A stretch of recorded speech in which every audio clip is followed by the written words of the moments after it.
Welcome to the Gate 7 International Podcast, your official English source for all things Olympiakos FC and Greek football. The first day of training is when I realized, this is why they win the league every year. When I spoke with Kevin, if I'm going to sign or no for Olympiakos, he said, you are crazy, go direct, my friend. Να πετύχω ήρθα να μείνω στην ιστορία του Ολυμπιακού. I can't speak, sure.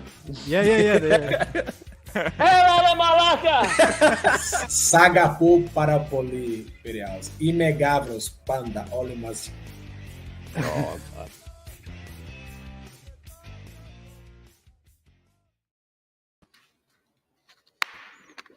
What's happening, everybody? Welcome to another episode of Gate 7 International. My name is Costa. I'm your co-host, joined by Costa with a K and Labros Sirmos.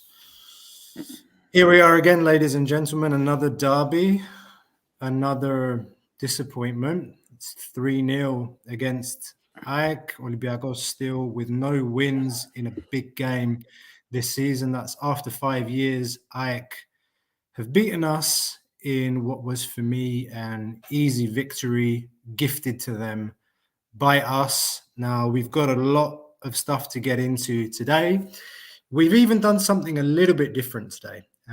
If you are joining us live, we've asked you to vote who you would want to hear speak first about today's match.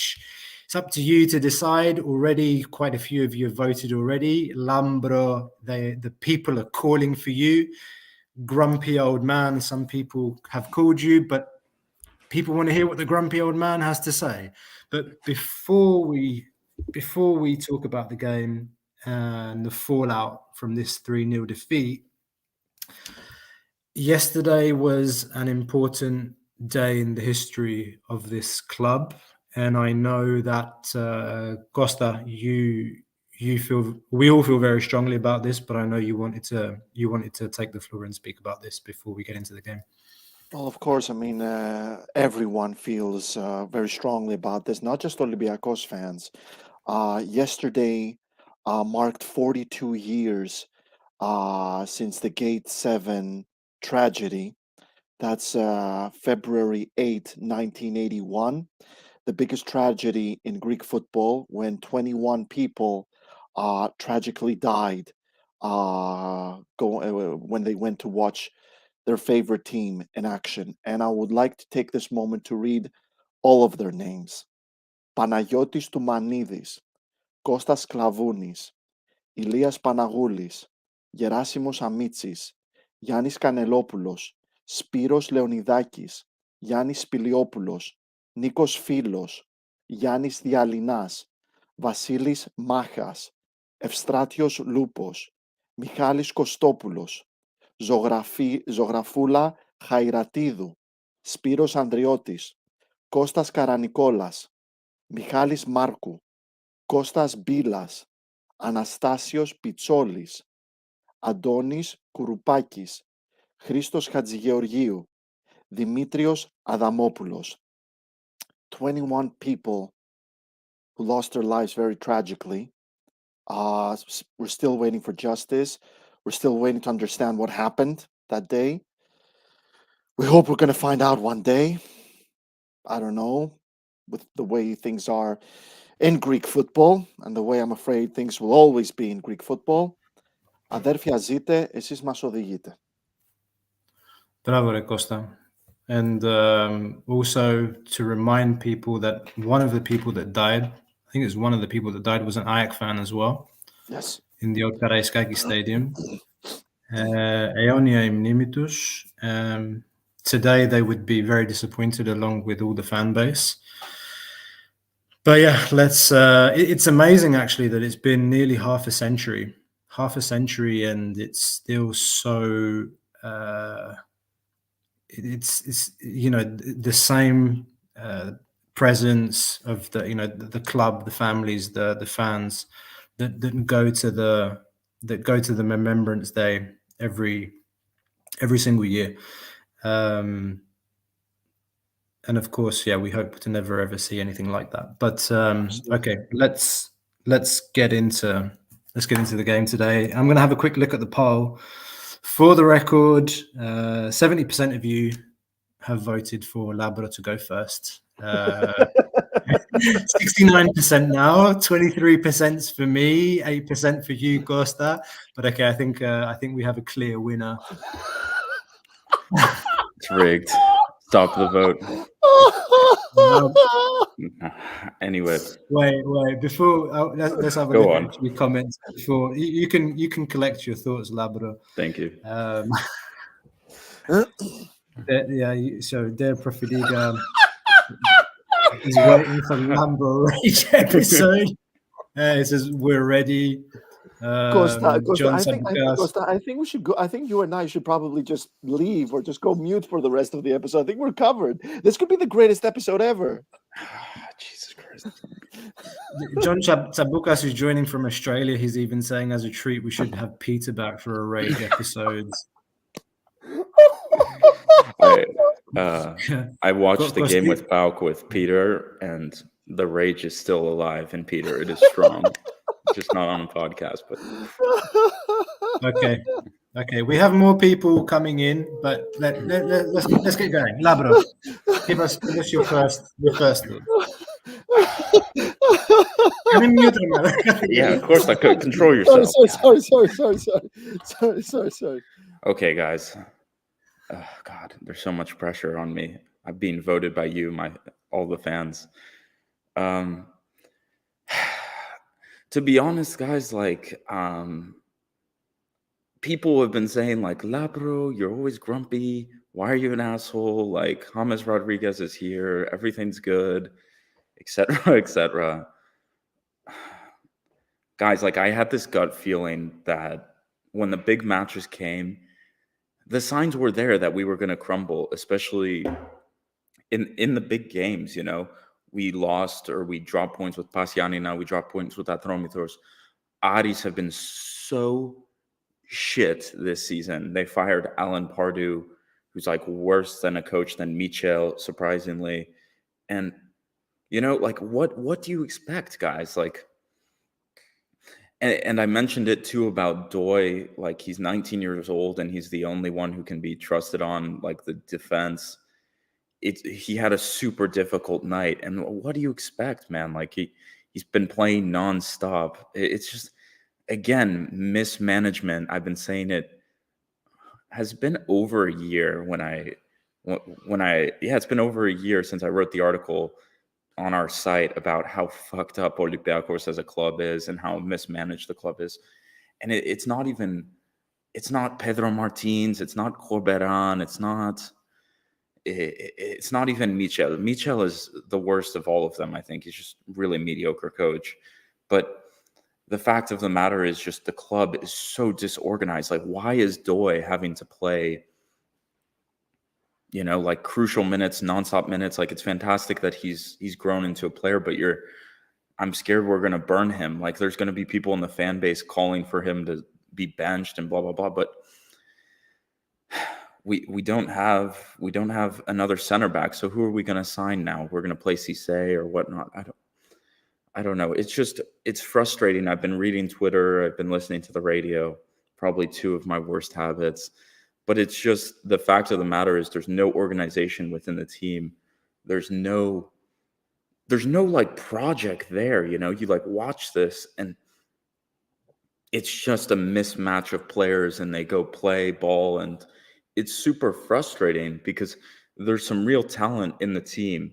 Maybe some of like the most talent, this is going to sound odd, but like in the past 2 or 3 years that Olympiakos has had.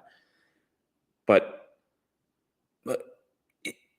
it's just like not a team, you know? It's just not a team. It's not well organized. It's the tactics are zero. I'll start with that. And it's just like, fuck, man, like, we're really here. I think Sergi Canos playing last week against PAOK arrived us to, at 47 players have played for Olympiakos this season, maybe over 50. It's not real. It's not a real football team. Like, it's not like Olympiakos is a club. We love Olympiakos, but seriously, like, these people just have no idea how to run a football team. And you can see it. Like, let's go from the top. Like, Androutsos, Vrusai, Reabchuk. Andrutsos didn't even play. Why am I roasting him? He doesn't. He deserves. But Vrusai, man, the biggest thing is Avia. Was he a mediocre right back? Yes, of course he was. You got him from fucking Huddersfield Town. But Avia was a right back, and instead you just got rid of him for Vrusai. It makes no sense. And look at Vrusai trying to play right. Vrusai sucks. Vrusai is one of the worst footballers, I swear to God, I've ever seen play right back. I'm sorry. Like, it's Rafinha bad. And the fact of the matter is we got rid of Avia for nothing. He was mediocre, yes. But Vrusai sucks. So it's like mediocre Avia, shitty Vrusai. Like, take the easy decision here. Keep Avia. He's played for you, you know? And Oleg Ryabchuk, God bless your soul, but like, Jesus Christ, he's horrific, man. He's horrible. And there's more to blame. Like, I love the guy, El Arabi. He's a nice guy, but he's finished, man. You know, he's finished as well. It's just, yeah. I don't know. Like, why is he? The thing about the Vrusai thing is just like, let him go, man. Just let him fucking go. Like, there's no future for Vrusai at Olympiakos. What are we doing here? It's just it's not logical, you know? It makes no sense. I don't know. That was a long rant. And there's so much to say, but it's just, none of it makes sense, man. Like, playing Biel at the wing. What? Playing Vrusai at right back. Like, I just don't understand it sometimes. I don't get the plan. That's like the main thing. I never have understood the plan. Like, the results we've been getting, again, I've said it before. Literally, Kostas Lianos would bang in goals against fucking Lamia. I'm sorry, Costa, but like, God damn it! Like, Michel is not a tactical genius playing James Rodriguez, Fortunis, and Pep Biel and beating Pas Lamia. Like, are we being Asteras Tripoli? Like, are you serious? These are not real football teams. The only real football teams Olympiakos has played so far is Aris, Pas, Atromitos. That's it. They played AEK now and PAOK. And now they play AEK and they just get embarrassed. It's really bad, man. I don't know what to do next for the club. I think there needs to be a clean out. But anyway, you guys can start. I'm done. Well, at this moment in time, I have to say, if you appreciated the introduction from Labro, make sure you hit the like button below. If you're joining us for the first time, we're Gate 7 International, your number one English source for all things Olympiakos, bringing together Thrilos fans from all over the world. We are here today live from Greece, from Belgium, from, where are you? You in Hawaii or you in Seattle? Seattle. I'm in Seattle, boys. The Back US, to Belgium soon. Northwest. God. Yeah. God bless. Okay. So, I want to follow up on what you were just saying in terms of plan, because, you know, Costa, my namesake, he's talked about Olympiakos being a team with three different cooks. And when you have three different cooks cooking a meal, what ends up coming out is not particularly tasteful, actually could end up being disgusting. I won't say what we saw today was disgusting, but I'll say the following. I think, let me take a little bit of a different approach. I think the biggest success or the biggest move that AEK made this season was to hire a coach. To hire a coach that can build a team the next 2-3 years, to build a project. And I look at AEK and I don't think that they were a lot better than us today. I think they were above average. They are a team that played today without some key players. Johnson was out, Szymanski didn't start, Araujo didn't start, Mukudi, Vida, they didn't start. Even Rota, like he's their starting right back, didn't play. So they had a lot of changes. But AEK has an identity. They have a way of playing. You see them play and you understand what they're trying to do on the pitch. We look at Olympiakos, we don't understand what they're trying to do. And now we're at a moment where Mitchell has been around for a while now. He took over when? September, guys, late September, early October. Yeah. You've had time. You had Christmas. You had the break. You had the tour in Spain. What are we looking at? What are we trying to do? I don't understand. There are things that happen during the game, like we set up with a 4-3-3 today. A lot of people were calling for a 4-3-3. People wanted to see Samaseku, Huang, and Mvila. We saw it today. But did we really expect something from a trio that's never played together in an official match? And I'm very worried that Jan Mvila and Huang, they're burnt out. There's no fuel left in the tank. I'm very worried. Like Huang was nowhere today. Mvila was second to almost all the balls. And Samaseku, he's finished. He's finished. They took him off in at half time. He's finished. That killed him, the own goal. I mean, that's, some initial reflections, but another thing that I'll say, and I'll stop and we'll talk some more. I think for me, this image says to me a lot. So you look at that image. Why am I bringing that up? I'm bringing that up because when Samaseku scored the own goal, nobody went to him from our team to put an arm around the shoulder, to try and pick him up, to say something, to encourage. An AEK player went and did that. And I can understand that it's 2-0, it's a sucker punch, and everyone's like, oh, what the fuck? Like we're really up against the walls now. But it just shows to me a complete lack of character.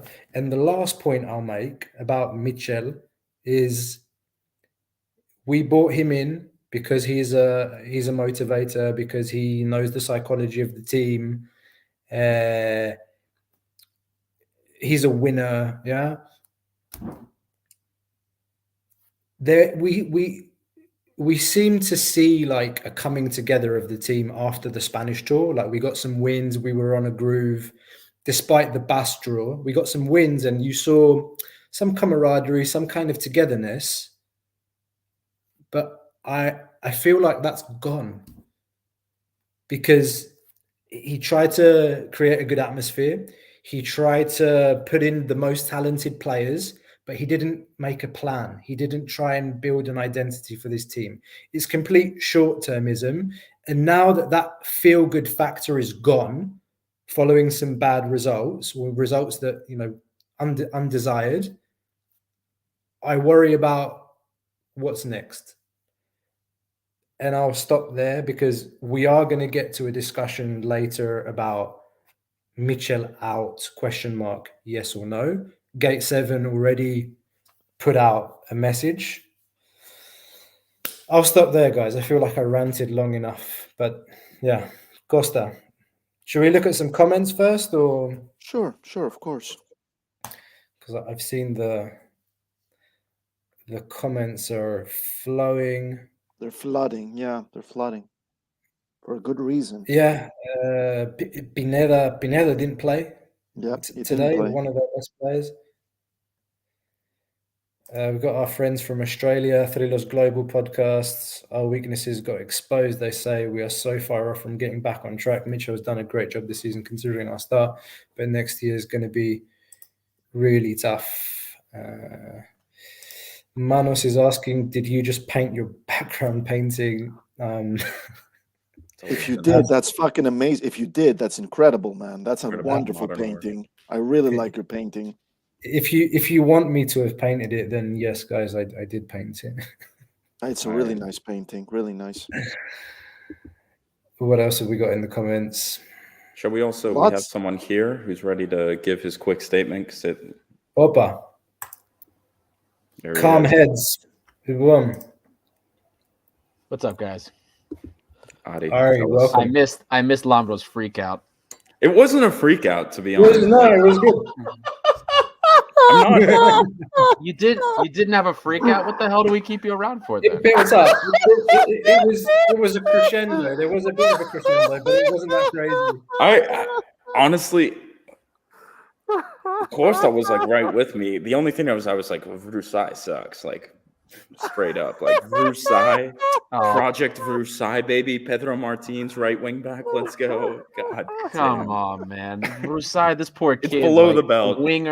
Another winger become right back. Come on, dude. I don't blame that on Versailles. Versailles just shouldn't be like. I honestly, if I was Versailles, I would have just been like, you guys should sell me. Like, just sell me, please. Yeah. Oh yeah, I don't know about you guys. Are you guys like depressed? I mean, it's weird. Like I'm depressed. I knew it was fucking coming. I said it on my solo. I said it was coming. Yeah. I was worried. I knew it was gonna happen. But then like seeing it, the worst part is expecting something and then you fucking see it. Oh, sorry, I shouldn't be cursing this much. YouTube's gonna be upset with us. But then it happens and I'm still irritated. It sucks. It sucks, man. The same issues, talking about it over and over and over again. This sucks.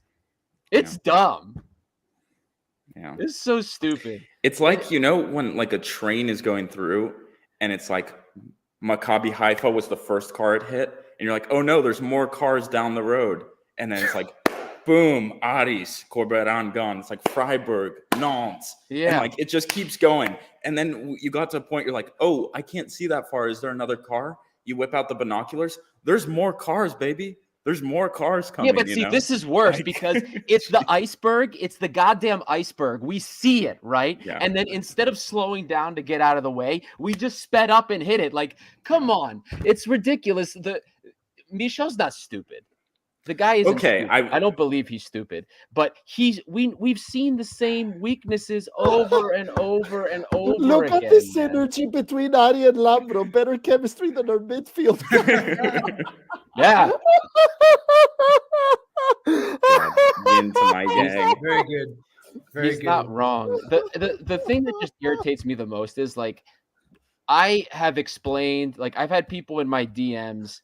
Like we've been talking tactics and stuff, you know what I mean? And I keep saying, I've said the same thing to everybody. Like this, any team, it's like, okay, here's where the weaknesses are. Like with AEK, it's like, look, we have to really be careful here. The dumbest mistake we could make is playing around with our fullbacks at a time like this. Like, okay, you know what? Oleg is Oleg, but we don't have many other options right now because that's our own damn fault. But that's another story. But I told somebody in DMs, I hope to God we don't mess with Rodinei starting on that right side because that will be a travesty. And then what do we see on the starting lineup? We see Versailles. I was like, this is a disaster waiting to happen. It happened. Yeah. And then the other concerning thing is, and it's something that we've talked about, is like, okay, defensively, there has been improvements in terms of like the number of opportunities we've conceded.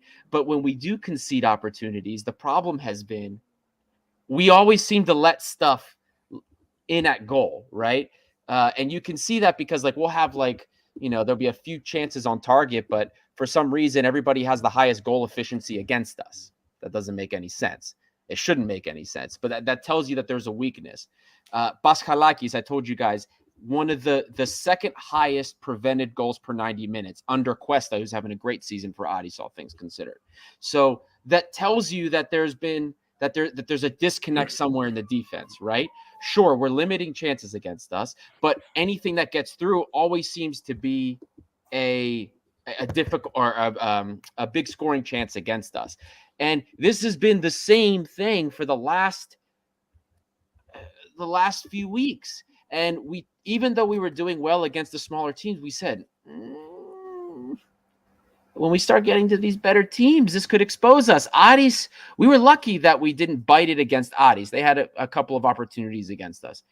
Balk, unfortunately, I think we saw the writing on the wall there. And then it just continues to go with that expectation. There's been no adjustment for any of that. The same things. No adjustment. Even offensively too. Like it's getting bad. It's getting bad when we have no ideas when we're possessing the ball. Teams have clear, I don't know if you guys talked about this before this. Teams have clear strategies against us. Balk, clear game plan. Ike today. Well, anytime we've watched Ike play, clear game plan. What the hell is our game plan? Pray to God Fortuny save us, right? Or when James is on the field, pray to God he shoots one of his 25-meter shots that are, by the way, for this guy to have the highest shot accuracy in the Greek Super League, the highest amongst attacking mids and wingers for every team. And his average shot distance is 24 meters. This is absurd. But we can't rely on this. Like James doesn't even have to try in Greece. Forget the fact that he's immobile. He doesn't have to try in Greece with his talent. But this is what we're waiting on. Individuals. This is what this team is this year. Can this individual do this? Can this individual do this? There's no game plan. And we have talented players. We do. We have plenty of them. The hell's the game plan? Sorry, I'm like depressed, but then that depression becomes like corporeal in sort of frustration and anger. But Mate, I'm not angry. I'm depressed. But the question is, you were hot. You were hot Michel out. By the way. That's the question. Michel out. What's the option here? Official gate 7 is Michel out. So are we gonna? Do we play at home with Panathinaikos? Also, Radine had to be rested for the big match with Panathinaikos. So. Oh, don't get me started with that bullshit. Is that?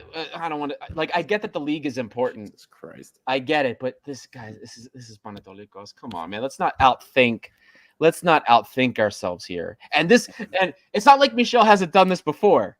You guys remember how his first term ended with us? Similar situation like this. But okay, I know people are I saw it on social media. Michel out all over the place. Coach number 4, guys. Is this what we want? Number 4? It's happened before, and Olympiakos won the league in 2003 when they started with Lemonis. Then they brought Kollias as interim, though, to be fair. Yeah. Then Katanets with the famous saying, you remember Costa, and Aris, actually. What's the big deal about the 7th consecutive title? Scrapped. And then Protasov. How many coaches did we have the season before Marinaki bought the team? I think Zico started as coach that season. No, it was Ketspaya, then Badovic as interim. Then Zico. Okay, that was it. And then Badovic. And oh man. And Lemoni didn't end that season out for us? No. I think Lemonis was in Cyprus at the time. No, Badovic won the league, didn't he? No, you're thinking about Protasov, I think. Segura. You're thinking about Segura. Won the league. Yeah, I was about to say, no, the end of that season when Marinaki took over the following season, Panathinaikos won the double. No. Gibril Cisse and his Fusta. You guys remember that celebration? And, that wasn't a celebration. He went to a gala with a dress. Oh, that's right. A bottom dress. I apologize. Did you see he was on TV for the PSG game and he had like spiked gloves, spiked leather?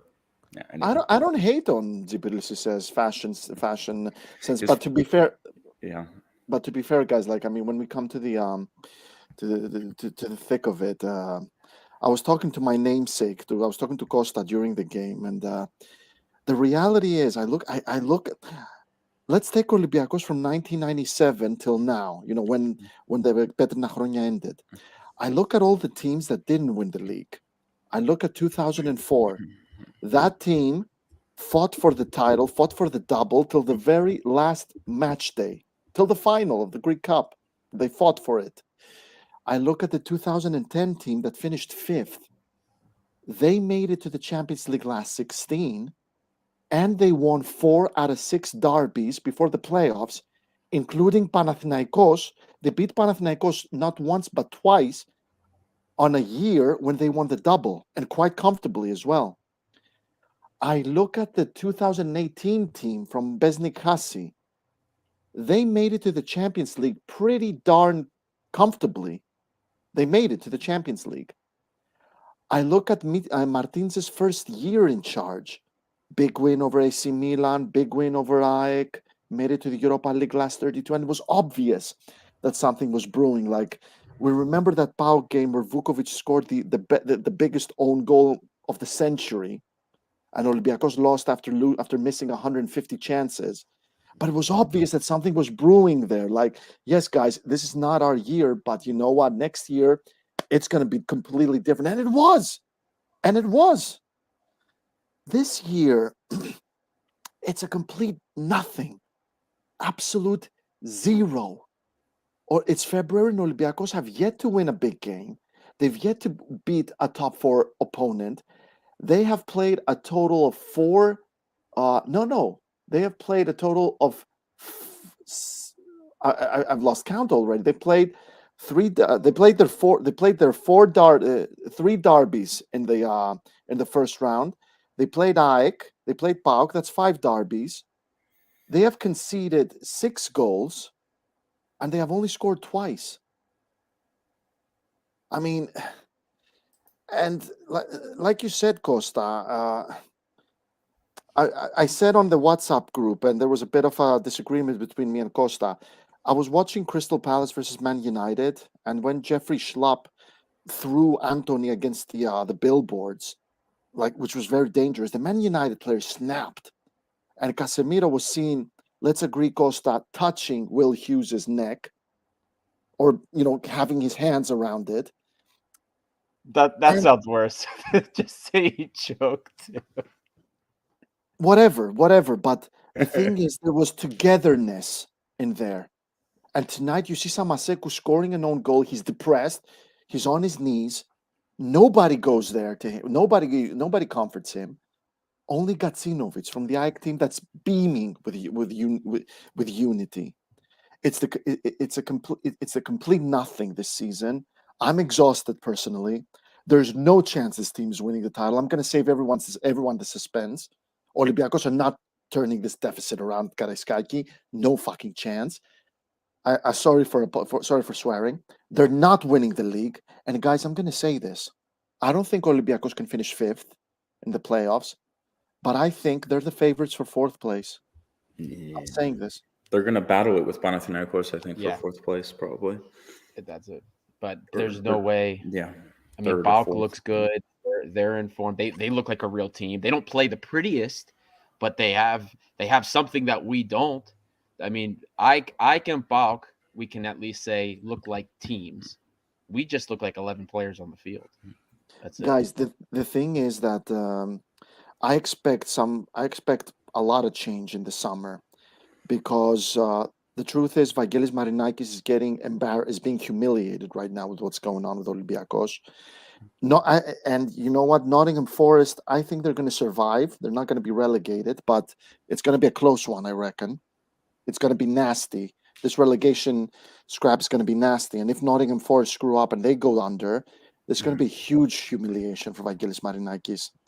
But what happened with Olympiakos, there's going to be changes. I don't know what kind, but I mean, question for the panel. The board has to be sacked, man. How is anyone from the board left?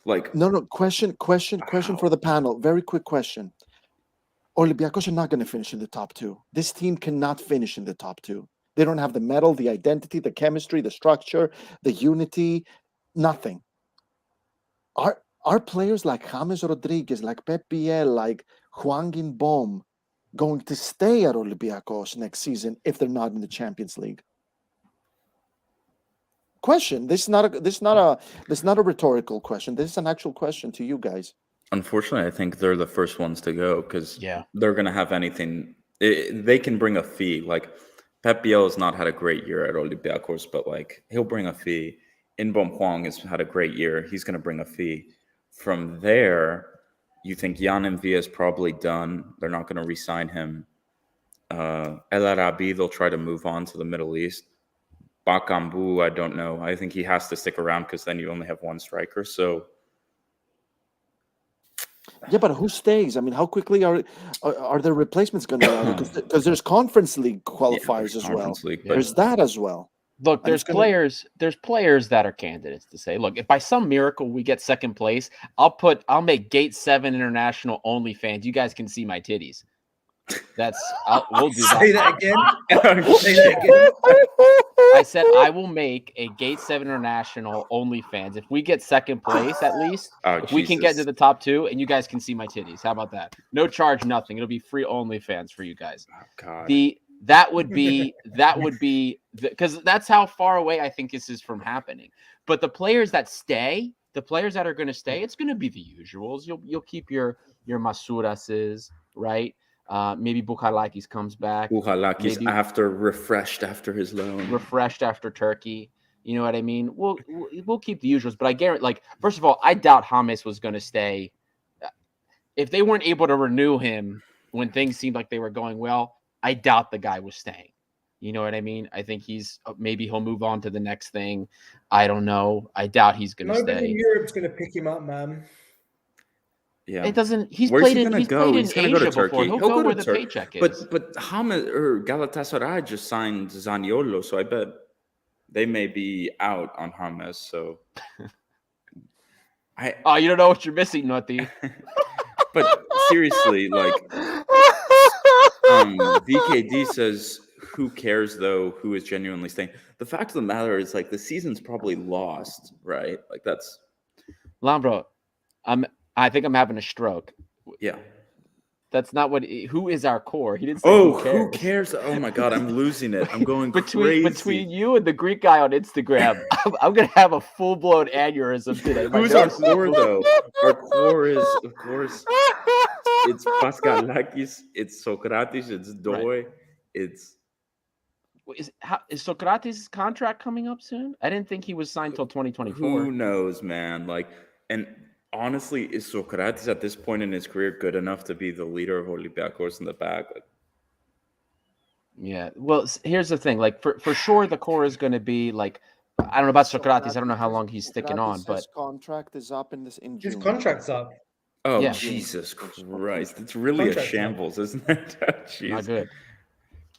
Who's making the decisions to keep these people? Anigo? Is Anigo going to, like, make the big decisions? God bless his soul, man. Like, I mean, if we get into a discussion about, like, who do you keep next season, like, it's a you could have a whole disaster. episode on that. But Yeah, what of course. was your original question, Costa, to everyone on the panel? No, I mean, my question basically was If those key players stay, yeah, was do your they even question? want to stay? Do they even want to stay? Masuras does. Bukhalakis Shit, does. Bukhalakis and And Masuras. Doi will. There was a good question in the comments that came up earlier that I was thinking about. I think Yorgos brought it up. But in the meantime, I seen a donation as well that I'm. Two From- donations, Costa. 2 donations. Did we skip those? I'm so sorry. miss one? TF91, thank you very much for the donation. It says, guys, this year's been a disaster, but we can turn it around next year, no doubt. We've done it before. We need to stay united and support the team. I mean, we're here, man. Like, we're supporting the team. And The sad Irakor thing is, and the Irakor Irakor- said this. I think so. You go, Costa. Sorry. the sad thing is it's going to get worse till the end of the season. Kalokurayo Seolusmas. And I want to bring up the question that was here. I think it was Yorgos. That's not Don't a know where you question. are. Oh, he's No, not no, no. going to walk up. Okay. That's more of a statement, Costa. There was a question. There was a question about, is this team worse than Hassi's team? I was Yes. thinking about this. I was thinking Yes, about this in it today's is, game. in my And book. my response is also yes. Yes. At least we had some few moments, like that Pauk derby, that Angles just, like, ran in the goal. We lived good. And we were top of the league in December. Mako Marin with the pointing to the ground, the Kareem Ansari fire jersey hold. Like, we were flying, baby. And then Oscar Garcia showed up, and the rest is history. No, like, the team back then was tragic. Like, the players individually were very bad on that team. Like, very tragic. Ari's got to go, guys. Ari, Ari. thanks for joining. Show some love to Ari. Give us a like. Big And ups, let's Ari. hope we Thanks for don't coming finish on, mate. second. And let's hope we don't finish second. Oh, to be honest, Costa, you're excited. See you guys. Let's hope there's Yeah. better in store for us coming up. Damn. See you, Ari. Yeah. Olympiakos. But yeah, no, I like that Hasi team more than I like this team. To be, at least we got to the Champions League as well. Like, I don't know. And also, Hasi was like winning that derby versus AEK. You know, we had like 30 minutes where we thought we were going to win a derby. So, But guys, the thing is, we had that. There's a lot of responsibility from the board here. And I'm going to say this, and it's going to annoy a lot of people. But getting rid of Carlos Corberan was a fucking stupid idea. Again, I'm sorry I used the F word. It was a stupid idea. But yes. Let me finish, Labro. Go on. Yes, maybe Olympiacos would have still been absolute shambles right now. I doubt that based on what Corberan is doing at West Brom. And they wanted him at Leeds. He was smart there to renew with West Brom and completely disregard Leeds right now. If Olympiacos had Corberan, at least they would have the chance to rebuild in the summer with a manager who is good, who is talented, who knows, who wants to build something for himself. He wants to make a name, kind of like Pedro Martins when he joined. Now, Olympiacos don't even have that. Mitchell is not going to be the manager for next season. So now Olympiacos are also looking for a manager. Doesn't matter if Mitchell stays until the end. They're already looking for a manager. The thing with Corberan is I remember talking about this, like when we were talking about it, I said, like, Corberan has to go sooner or later because the club was just going to get rid of him. Like, It was a shit decision to hire him. Yeah, it wasn't about exactly. it was a shit decision to sack him. It was a shit decision to hire him. That's what I think. It's like Who it's should how have I come, feel. Costa? It's Who how should I have come? feel right now for Michel almost too. It's like Michel's finished, you know, like sooner or later, Michel is done, you know, like after the Nantes game, I want to say with Corberan, you were just like, he's finished, you know, like you can see it. It's sooner or later for these guys sometimes, like, and Corberan's doing fantastic in England, doing great work, but Costa, he was sorry, finished Lazaro. at Olympiakos. I don't know. Costa, Corberan needs to work with a squad that's his. It was a bad decision to hire him in a sense that it was a foregone conclusion. We know from some of the players that just like the training sessions were too intense. He's got an aging squad that he took from a preseason where the players were overworked. We know from some players that they had their agents calling Martins, telling him to calm down because they were worried about getting injured. Corberan, not Martins. No, Martins. When Martins was still around. Like the Okay. preseason that they had, like it was way too hard. Like they were playing games every other day and like double training sessions before the games. And then Corberan comes in and he wants to play, you know, Bielsa ball. It was too much. Like we murder ball. Like we talked to some of the players. Or Labro, you were there at the stadium. You talked to some of the players. And they were like, it was for me. It was a foregone conclusion. If he had the right players to play the football that he wanted to play, maybe. But it was a badly thought decision to hire that manager. So what kind of manager should have Olympiacos hired after they sacked Martins? I'm not asking for a name, a kind of manager. I feel like anyone would have failed. I think anyone would have flopped, to be honest. That's my opinion. Yeah, it's so hard. Like what do you do with this team? Like the identity, the DNA, at least, of what Olympiakos fans expect to see. It's not there anymore. Like it's not there. And now, you know, there are fans in the chat. They're talking about the basketball team. Like, did you guys see Barzokas yesterday on the bench? It was epic. There's none of that passion. There's none of that family togetherness, identity, never say die attitude. Like, I mean, asking that question, Costa, like who we should have hired, I honestly don't know, mate. I would have thrown all the money I had to bring Marcelinho in, even if, like, yeah, they're saying Marcelinho wanted to manage the Spanish national team at the time, and it was difficult to attract him. Hell, even Bilic. Like, I don't know what happened with Bilic, honestly. They disagreed. The Bilic interviewed and he disagreed, and they didn't agree, the two parties. I remember at the time that my take on the issue of the manager was that you needed somebody to bring into the dressing room and be a dictator,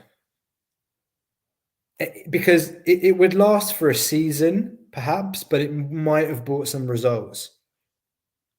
Now it's a free-for-all. The squad, it just feels like it's a free-for-all. There's far too much freedom. And like I said earlier, there was a feel-good factor that Mitchell brought with his aura, his way of talking to the players.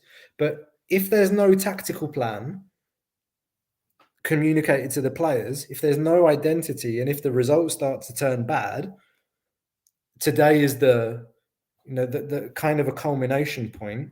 Then the rest of the season is just going to continue. Look at the end of last season. So we didn't win any game in the playoffs, did we? We beat PAOK away. Like Oleg Rehabchuk scored, but like it was difficult for us to beat anyone in the playoffs at the end of last season. What's it going to be like now?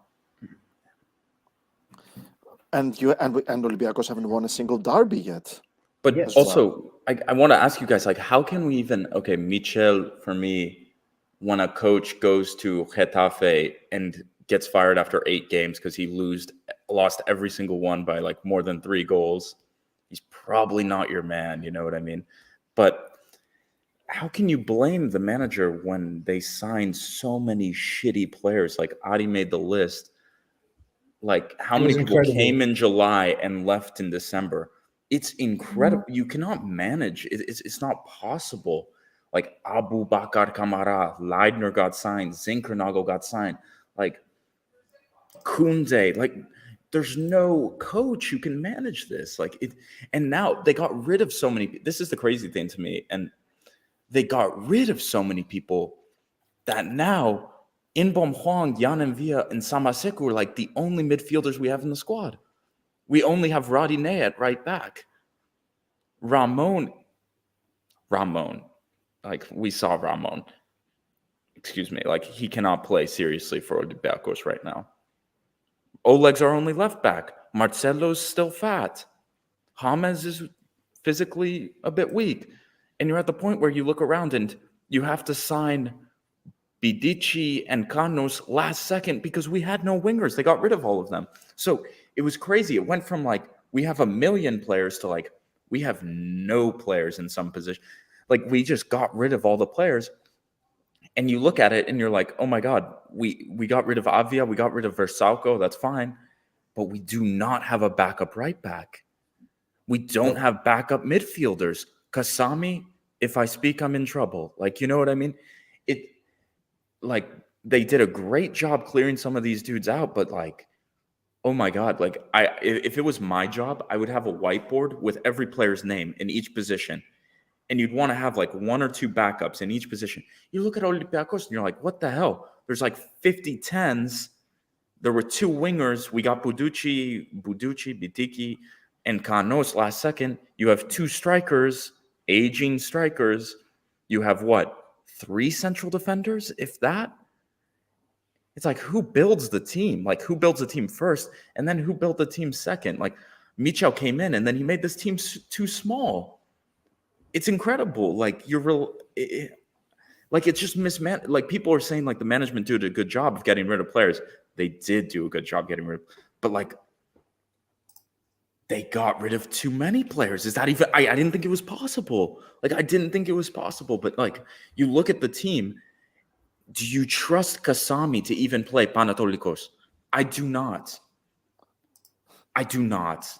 So it's like, so Jan and Via is going to have to play on Sunday. It's crazy.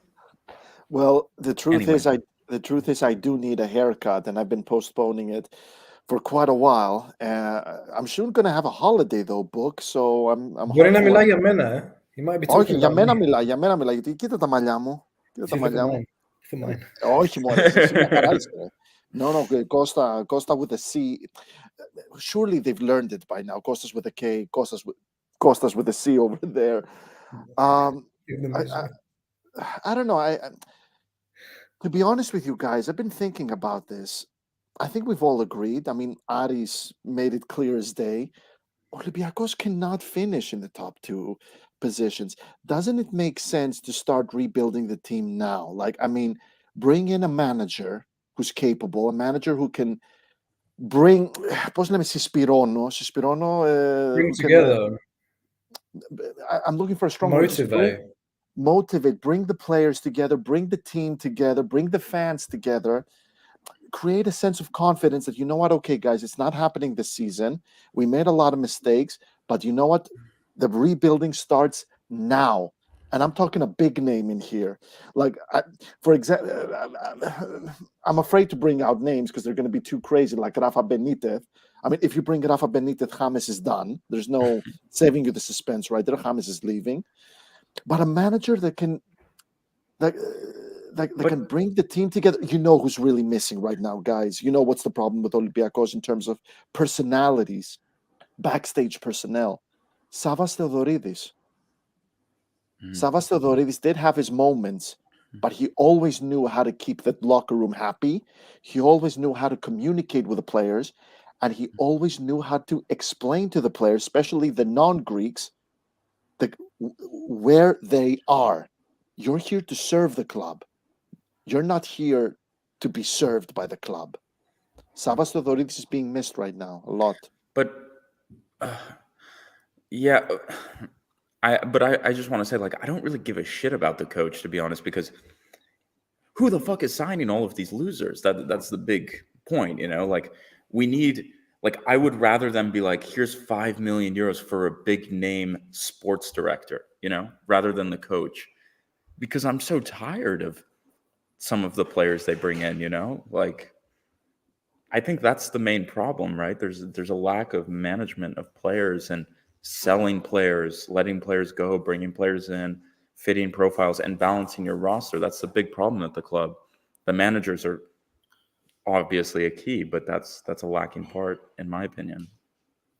Where do you guys sit on the Mitchell out topic? So we mentioned at the start of the show that Gate 7 official put out a message pretty much telling Mitchell it's time to go. Where do you guys stand on this? Costa, I'll start with you. Before I answer, I wanna ask you guys a question. It's a yes or no question. It's a yes or no question. It's very simple. Do you guys think that this team, if they had a really good manager, they could turn this around and actually win the league or finish second? Tall order. Maybe a month ago when things were riding high, you know. So it's a foregone conclusion. I'd go with if you get rid of Mitchell, bring your next manager for next season now, like they did with Pedro Martins. Although he didn't take over, Kodis was the interim manager. But I say bring your manager now, like until you find the manager you're going to have next season. That's when you sack Mitchell. So you'd keep him until the end of the season, but so let me try and build from that. So the way I see it, if you sack him today, you're going to end up with an interim solution anyway, because nobody's going to come and take over a club in February. Who the fuck is going to come and take over a club in February right now? No one. There's not a serious manager that will take that job right now. So I'm afraid that we're stuck with him. But what I would like to see, and it's never going to happen, is a clear communication that Mitchell's done at the end of this season. We're looking for a manager to build a new project. Yeah, start now. Start looking for a manager now. The manager is announced the next few weeks, months. This guy's coming when the season's over. It's hard to negotiate with a good manager, though, because the new manager, if it's a good one, a big one, is going to say, okay, what competition are you playing in next season? We don't know. We won't know until the end of April, beginning of May, what competition we're going to play in. So that means that if you really want to bring a good manager and have him secured and ready to come and take over at pre-season, you need to throw a lot of money at them. But this is key. I mean, AEK went and found the manager in the MLS. What was he? Was he in Mexico or was he in the MLS before? Matias Almeida. I think both. MLS. I think He was both. for San Jose Earthquake, I think. Yeah. Matias Almeida, for anyone that's as old as I am, Costa, you probably remember him. Like he was a good footballer. He was an international player for Argentina, wasn't he? Yes, and I think he was linked with Olympiakos as a player for a few summers. Yeah, I mean, okay, I'm not saying that that's what it takes to make a good manager, but like even his teams in the MLS and in Mexico, they scored a lot of goals. They played nice football. I mean, it's not for us to pick the manager. Fuck, there are people that get paid to support the team. But that's what I think. You need to bring in a big sports director, you know? Like, that's the problem, right? Like, Anigo was coach in Marseille. He was like the sporting director, I believe, at OM for a while. Like, yeah, no, he's a respectable person, but we need to build out a bigger backroom staff with people with football knowledge, because I'm not sure Christian Carambe has, like, if I was to be judged on my work, like at Olympiakos, I would have been fired for what Christian Carambe has produced at Olympiakos, right? Like, I think that's a fact, you know? And another thing that I saw mentioned a while ago, I want to bring this up. God, it was a while ago. We need to stop with all of these, not the moaning and banners particularly, but the announcements of everything, you know? Like, we need to look a bit inward and start working on ourselves at Olympiakos and stop with the referees and bullshit. Like, I know in Greece, there's a lot of shady shit that happens, but Olympiakos is not losing the title this year due to referees. Like, be serious. Like, look yourself in the mirror before you send those announcements. Yeah. Like, and have a little bit of pride in yourself and in the club, you know? No, absolutely. And one thing I want to say, I mean, the state of Greek football is just something that I cannot get used to. It doesn't help. The fact that I'm covering the Premier League professionally is not helping. Like, I gotta say, like, covering a derby and looking at the stands where you see grown men with their little children next to them, watching Manchester United versus Liverpool, the Manchester derby, the North London derby. To me, that is so alien. And that's never going to happen in Greece, because the people running football in Greece don't want families in the stands. They want their own people to cause shit. There's a reason why we see all those flares going off. There's a reason why we see all those lasers on players' faces.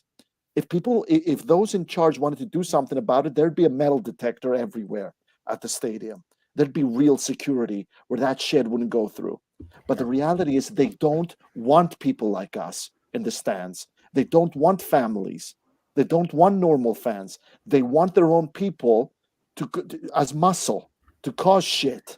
It's never going to happen because of the situation in The Greece. lasers are the worst. Like, they're like, what is this with the late? Like, you can see the guy doing it. It's literally a laser. It connects to, it's like, I really despise the laser thing in Greek football as well. It's from what you said. But anyway, the key point for me here, from here on out, what I want to see is, you know, I don't even know what I want. I kind of want to see us go with a team that could be playing in July in wherever we're playing. Like, I want to see Bitiki probably play. We bought Bitiki, guys. So I kind of want to see him play. I want to see. I want us to get ready for next season. That's my main point after tonight. I want us to to go for next season. That's it. I don't know. Yeah.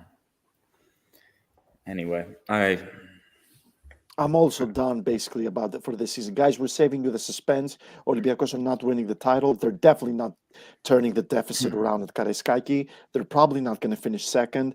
I mean, I don't know. Maybe it'd be a good idea to start looking at the manager now. Once you find him, either bring him in and start rebuilding this season so that they create a unity, or, have Mitchell finish the season, or bring a Kodis Ibagasa, I don't know what Alemonis, finish the season, hope for the best. Don't finish fifth. Yeah, that's what I think. I want to say that our problems, everything that we're going through, it's all self-inflicted. Yeah, a lot of it at the club this year. Absolutely. And I said this in our group chat and I tweeted it, but I thought today was, in Greek, podosferiki dikeosini, but in English we call it poetic justice. Because today the victory, AEK's victory, our defeat was self-inflicted too. I really don't think like the level was like they were so much better than us today. They just had a plan. They have a plan. They're a team that likes to press. They're a high intensity team. Players like Madalos and Zuber, they're not first choice players for AEK anymore because they can't serve the type of football that Almeida wants them to play. And you see it. Like, we have an aging team. Well, let's say like our better players, our quality players, like a Yann Villa or Youssef El Arabi, we're not, I'm never going to turn around and say like Youssef El Arabi is a disgrace like this. I'll never say that. Is the club's leading goal scorer now, is it, historically? Yes. I think that's right. I won't say a bad word about him, but it's over, man. Like we said it in the summer. It's over. Every time he got the ball today, he was just either pushed back or dispossessed very quickly. The only positive action I remember from him today was a ball over the top to that went to BL, but the keeper came out and swept up and kicked the ball out to a throw-in. That was in the first half, in the first 15, 20 minutes, I think, at 1-0. And you, again, there's no plan. You're seeing BL in the lineup on the left-hand side, but then on the pitch, you see moments where BL's on the right-hand side and Rodriguez is on the right-hand side, and you're like, hang on, who's on the left? El Arabi picking up the ball in a position where Yann Villa should be, in our own half. Where's the striker? How are we going to build, like, how are we going to get the ball to the top? Like this, yeah, exactly. So, yeah, I think, yeah, it was kind of poetic justice today, and it's kind of really a summary of our season.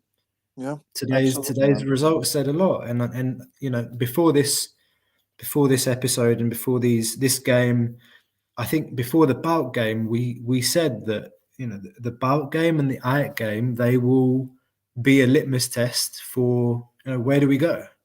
Yeah. What can we realistically achieve this season?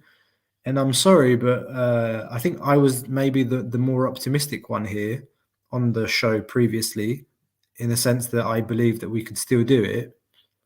I don't know. Now, Costa, the thing is that as a fan podcast, we want to be positive. We want to be encouraging.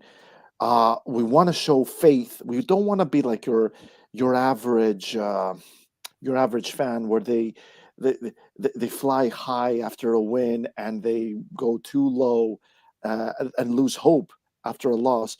The reality is, I mean, and I told you this tale, Costa, when I went to the Karaiskaki, I met someone who is a man of influence, and I told them that they mentioned our criticism in the podcast, and what I said is that when you love something so much, you gotta know how to give them a cold shower now and then. Olympiakos is not a Greek club. It's a European club, and it needs to act accordingly every season. It always needs to keep the bar high. It always needs to strive for bigger and better every season. And that's what we're doing here. That's what Gate 7 International is all about. Gate 7 International is not about kissing ass and shaking hands. It's about doing the best we can and saying the best we can about the team we love the most. And hopefully, guys, thank you for supporting us, and thank you for being on board. And if you haven't done already, please like and subscribe. Please spread the word. And thank you for the donations. Angelos Liapopoulos, thank you so much for your donation. That means so much, buddy. Thank you guys for your passion and work. Greetings from Germany. Well, greetings from around the world, pal. And thank you for your passion. Yeah. No, ooh, my screen blacked out. Sorry. Freaking PC. Can you guys still hear me? Yeah. man. Okay. I fucked something up. Anyway, God, it was so, I think back a lot, and I think maybe I've lost a lot of my passion during this year watching this team. It's been really difficult to watch because the things you hear like in the stadium and some of the criticism the team gets, or not criticism per se, but just like some of the things you read. Thanks, Fagulas. Some of the analysis and like the criticism put on the play, or lack of criticism, I should say, is so frustrating to watch sometimes. And I don't know, it's been really frustrating season for everything. And I don't know. It felt like the kind of glass broke again tonight. Everyone was like, we're back. The team's getting rhythm. Everyone's happy again. We're going to do it.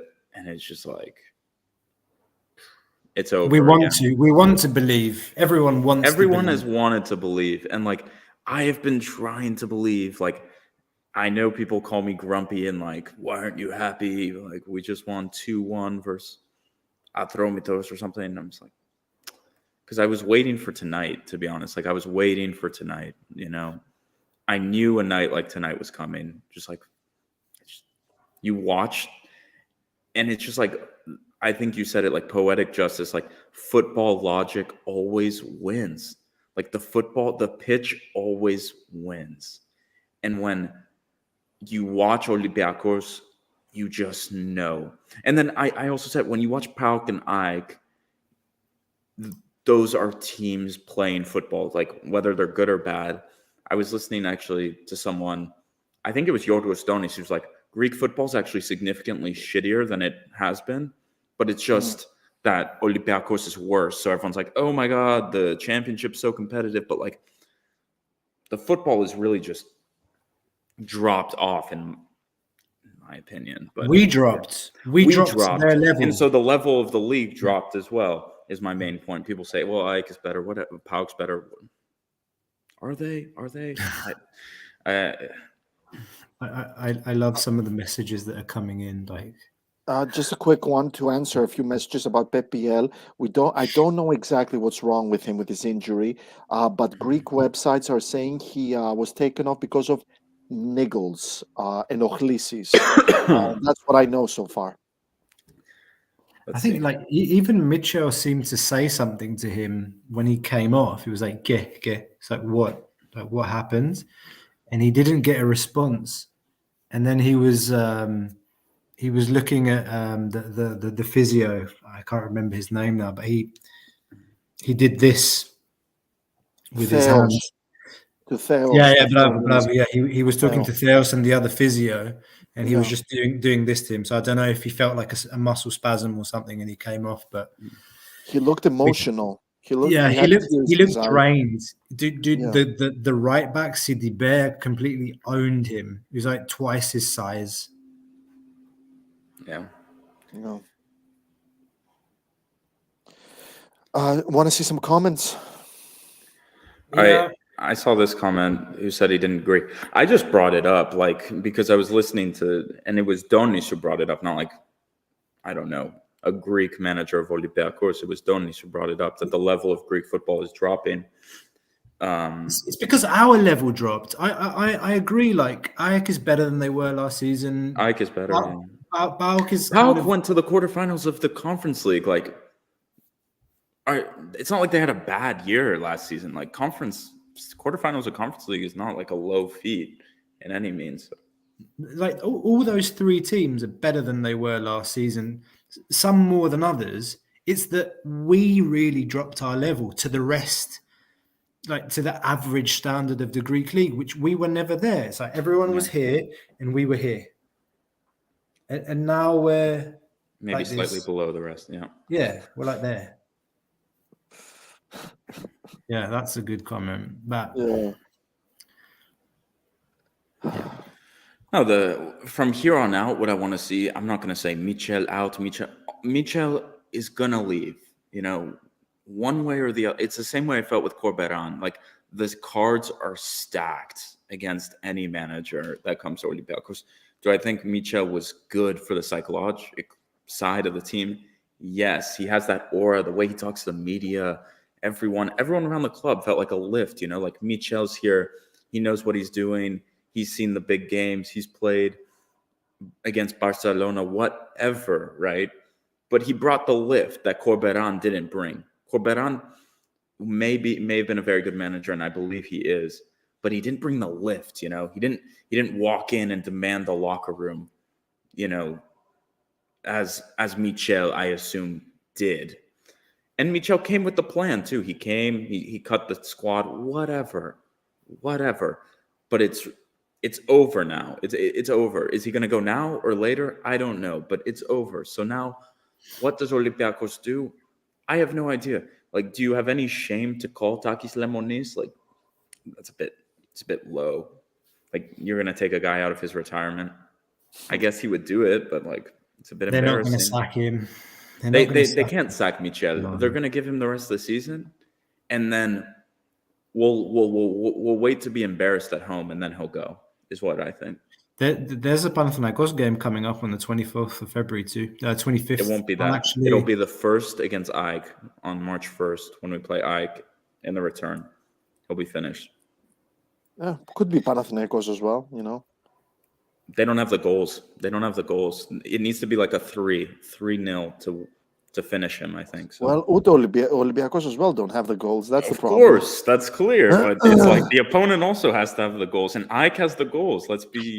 AEK, Almeida lost it in the MLS because I remember on a corner, he got canned after this.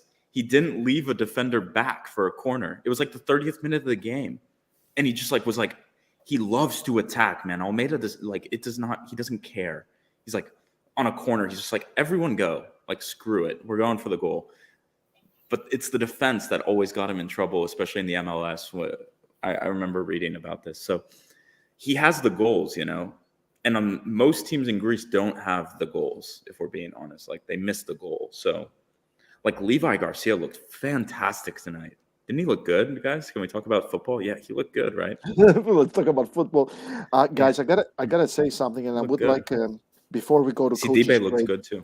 Yeah, he looked really good, Sidibe. Yeah. Before we go to coach's grade and man of the match, this fear I have. PAOK and AEK and Panathinaikos are not good team. AEK are a good team, but they're not a great team. They're not a complete team. They have some things going, but they're like almost Martin's first year. Like, it's not all together yet. Like, they're still fragile. No, Martin.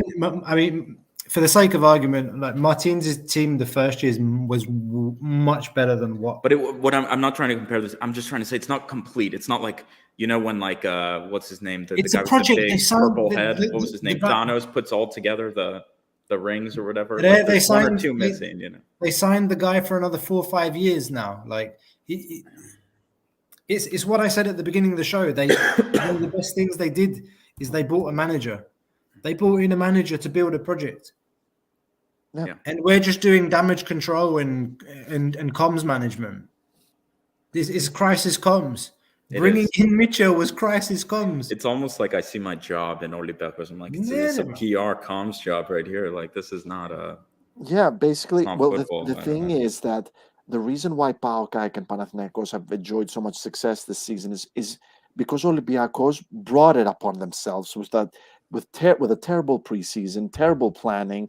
They shot themselves on the foot time and time again by signing 3 different managers and bringing in players just to make an impression. But what I'm really worried about right now, having said everything I said, is the European qualifiers.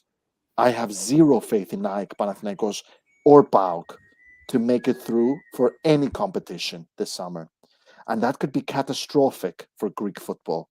That's where we're really going to miss Olympiakos, the qualifiers, where Olympiakos have had an almost perfect run in the summer qualifiers in the last almost decade, and now you're going to have those guys who haven't played in the top level in Europe for years, and I don't think they even care.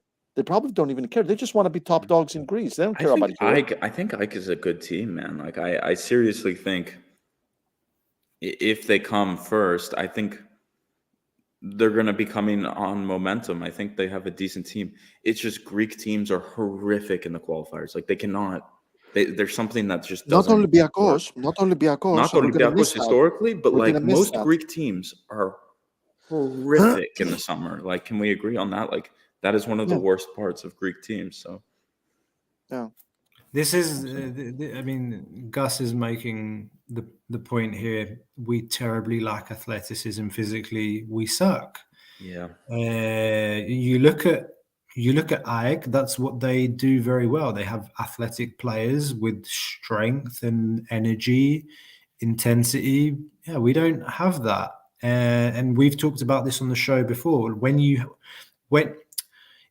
modern football is all about intensity. It's more and more about athleticism. High press is really like, you see that in all at least for me, like I love to watch a team that presses high up the field, that plays with intensity, that plays fast. How can you do that as Olympiakos when your centre forward is 36 years of age at the twilight of his career, and the guy right behind him is a guy that offers nothing when he doesn't have the ball at his feet? James Rodriguez, El Arabi, fantastic players. Can they play modern football? No, they can't. And I love to watch Rodriguez hit a shot from 30 yards going to the top corner. I love to see Marcelo. I love what Marcelo did against Atromitos. Is it sustainable? Like, is it something that contributes to building a project over time? No, it's not. So I know that most people that are watching us right now, they're our fans that follow us. They're our subscribers. Thank you for subscribing, guys. But some people, they need to pull their finger out. It's like, these, and we're guilty of this as well. Like, you guys were in Athens when Marcelo came. The BAM, baby. We were 30,000 people went to the stadium. Like, how could you not? It was. I mean, of course, we all wanted it to work, but even when we signed him, like we were talking, it's like, really, like, he played 4 or 5 games at Madrid, 9 games last season. I mean, we all know what the Marcelo signing was. I'm sorry, like the James Rodriguez signing. It's like, those players are available. Let's get them because they're big names and the fans are going to eat it up. There was no plan. There was no plan. And now we're talking stuff that's really negative. And I really don't want to be negative, but we've got to say things for what they are. And thank you, Sasa Yara, for the donation. Thank you very much. All of these donations, guys, they go towards keeping this channel up and running, essentially. Like, we put our own money into this. Like, when we bring you statistics, we pay for Y Scout. Y Scout is a significant amount of money that we pay out of pocket to bring you those stats on our social channels, on Instagram, on Twitter. If you guys aren't following us there already, do that. Some of those graphics we bring onto the show from time to time. The data takes time to populate, so we can't bring it immediately after a game like today. But but we do use those stats. So yeah, guys, seriously, the donations really help, and they go towards like those kinds of things. And we're always looking for ways to improve our content. Do feel free to send us direct messages if you have suggestions, if there are things that you would like to see us doing more, if any suggestions you have, very much welcome. And once again, we appreciate you guys very much. Shall we do man of the match and coach's grade after a game like today? Or No maybe man of the match. F for Mitchell. F for the entire season. That's me. Yeah. Michel does this weird thing where he plays Jan and Villa by himself in the midfield. Like he plays like 4-1-4-1. Like where Valbuena and Fortunis are ahead of him, 2 wingers and the striker. And it's like, are you an idiot? Like he has no, it's like something a 10-year-old would do in Football Manager. He's like, Jan, play the 6 and we're good. It's like, what are we doing here? Like it's the worst tactic. He does it every time where we need a goal. And I want to say we ate the third one because of that. Like, also, we don't have the midfielder. We have freaking Kasami on the bench. Like, no one wants to see that. Who wants to see Kasami? Bukhalaki 100 times. No, yes, okay. I don't know. Maybe for me, like 10 times. I don't know, but like no, over Kasami. Kasami is brutal. Anyway, the fact of the matter for me, I give a D- to Michel. I don't want to go F. Actually, I'll go F. Screw it. F. But my man of the match, it's really hard. The whole defense was tragic. I want to say Levi Garcia, because I do this. Levi Garcia was very good today. I'll give him the man of the match. We're talking about Olympiakos, though. I know, but like, I'll say worst man of the match. Can I do that? Worst. Yeah, go for it.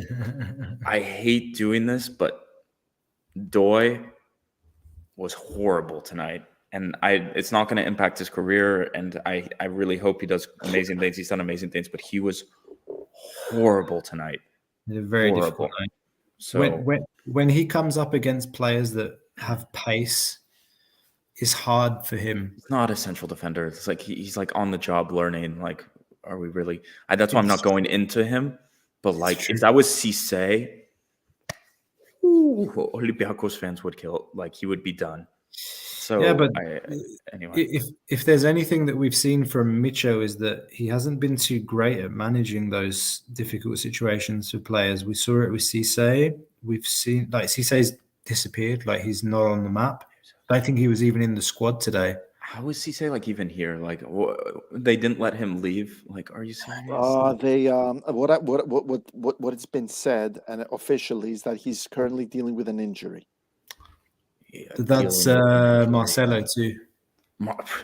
His injury, Marcelo. Yes. Oh God. I don't know. I would approach this with caution personally, and plus, yeah. like, we all know that this season started on a horrible note for Cisse. I'm not trying. No. This is not what I'm trying to say about Cisse. No, I love Cisse. I know.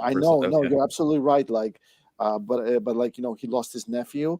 And on that note, I also want to share my condolences to Sergio Canos, who had to fly back to Spain after his mother passed away.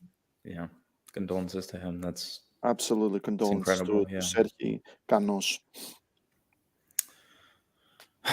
Yeah. You want my man of the match? Sure. Is it Roddy Nay? The chat likes Roddy Nay. I thought he was quite good today as well. Yeah. He's quite consistent, isn't he? Yeah, he's very consistent. He's one good thing they did. There's nothing. I can't pick anyone. I can't pick anyone from our team. I can't. I feel like I brought this up. This is becoming the thing. The Doi is being Aggie boot, sort of. It's like he's getting burnt out. Jan, you guys don't realize like Jan and Villa is a machine. He's played back to back. Yeah? You guys don't like if you guys like met Jan and Villa, the guy is physically a machine. Like I've met him. His muscles have muscles. Like the guy is, but like you cannot play football like this nonstop physically at his age. Like I know a lot of people want to slate him, but Jesus, like a lot of players are getting burnt out. I think it's sad.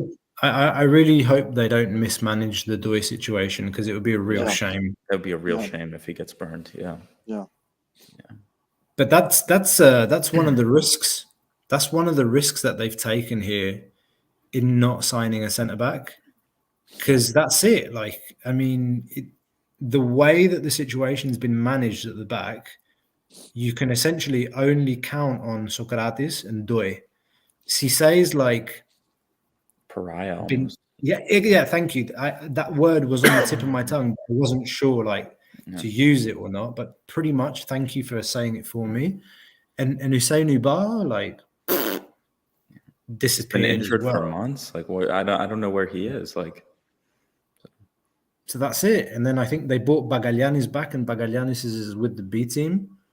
Yeah. And that's it. Like, if Socrates gets injured, if Doi gets injured, then what? There's been this talk all season about bringing Mbila back to the midfield, back to the defense.